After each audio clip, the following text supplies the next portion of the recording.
Hi friends, welcome to எஸ்மா சமையல். இன்றைக்கி நம்மளோட சேனலில் நம்ம பார்க்க போகிறது என்னன்னு பார்த்தீங்கன்னா, தோசை மாவு நம்ம இன்றைக்கி எப்படி செய்யலான்னு பார்க்கலாம். பொதுவாகவே இட்லிக்கு ஆட்டுற மாவில் தான் நம்ம தோசை ஊற்றுவோம். ஆனால் நம்ம அப்படி செய்யக்கூடாதுங்க. இட்லிக்கு நம்ம தனியாக அரைக்கணும். அதே போல் தோசை கிறிஸ்பியாக வரத்துக்காக தனியாக அரைக்கணும். அது எப்படி எந்த அளவுகளில் அரைச்சா நமக்கு தோசை மொறுமொறுன்னு வரும்னு பார்க்கலாம். அதுக்கு முதல்ல நம்மளோட சேனலை சப்ஸ்கிரைப் பண்ணிக்கோங்க. அப்போ தான் எல்லா வீடியோஸும் உங்களுக்கு உடனுக்குடனே நோட்டிஃபிகேஷனாக வரும். முதல்ல பச்சை அரிசி புழுங்க அரிசி ரெண்டையுமே நான் 3 கப்பு எடுத்திருக்கேன். ரேஷன் அரிசி தாங்க இன்றைக்கி நம்ம எடுத்திருக்கோம். இதை நல்லா கழுவிட்டு சுத்தம் பண்ணி எடுத்துக்கலாம். இதில் பார்த்தீங்கன்னா ஒரு 6 கப்பு அளவு 2 அரிசியும் நம்ம எடுத்திருக்கோம் அப்படின்னா அதுக்கு ஒரு அரை கப்பு அளவுக்கு நம்ம உளுத்தப்பருப்பு, 1½ ஸ்பூன் அளவுக்கு கடலைப்பருப்பு, 1 ஸ்பூன் அளவுக்கு வெந்தயம் எடுத்திருக்கோம். இது எல்லாத்தையும் ஒரு 4-5 தடவை நல்லா தண்ணி விட்டு அலசிட்டு எடுத்துக்கலாம். இப்போது முதல்ல நம்ம அரிசி நல்லா அலசினதுக்கப்புறமா ஒரு 5 மணி நேரம் ஊற வச்சுக்கலாம். இது இப்போது ஊறிடுச்சு. இப்போ நமக்கு அரிசி நல்லா ஊறி வந்துடுச்சான்னு பார்க்கலாம். நல்லா ஊறி வந்துடுச்சு. இப்போ தண்ணியெல்லாம் வடிச்சிட்டு நம்ம மிக்ஸி ஜாரில் போட்டுக்கலாம்.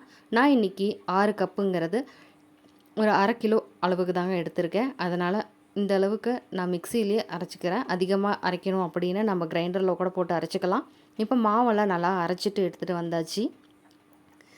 இப்போ இதுக்கு தேவையான அளவு கல்லுப்பை சேர்த்துட்டு நல்லா கைவிட்டு இது மாதிரி எல்லா பக்கமும் ஸ்ப்ரெட் ஆகிற மாதிரி கிண்டி விட்டுக்கோங்க. இது இப்போ நல்லா கிண்டி விட்டாச்சு. இது நான் நைட் டைமில் அரைச்சிட்டு இப்போ உப்பு சேர்த்து வச்சுருக்கேன். இது நல்லா காலையில் வரைக்கும் நமக்கு வெளியவே இருக்கட்டும். அப்போ தான் நமக்கு நல்லா பொங்கி வரும்.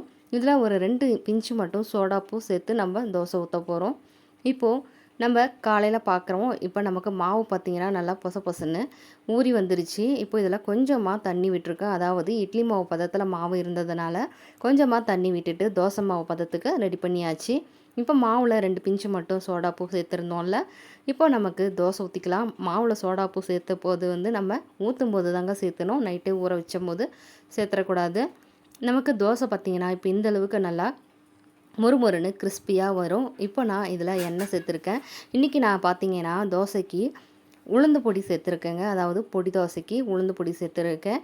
வீடியோ நான் நேற்றே அப்லோட் பண்ணியிருந்தேன். நீங்கள் வேணும்னா போய் நம்மளோட சேனலை செக் பண்ணி பாருங்கள். இப்போது இதை நல்லா திருப்பி போட்டு பார்க்குறேன் பாருங்கள். நமக்கு தோசை நல்லா எந்த அளவுக்கு கிறிஸ்பியாக வந்திருக்குதுன்னு. நான் இன்றைக்கி பார்த்திங்கன்னா உளுந்து பொடியில் தோசை மொறுமொறுன்னு சுட்டதுக்கப்புறமா பூண்டு சட்னி போட்டு தான் லஞ்சுக்கு கொடுத்து விட்டேன். நம்மளோட பூண்டு சட்னி அடுத்த ரெசிபியாக இருக்கும்.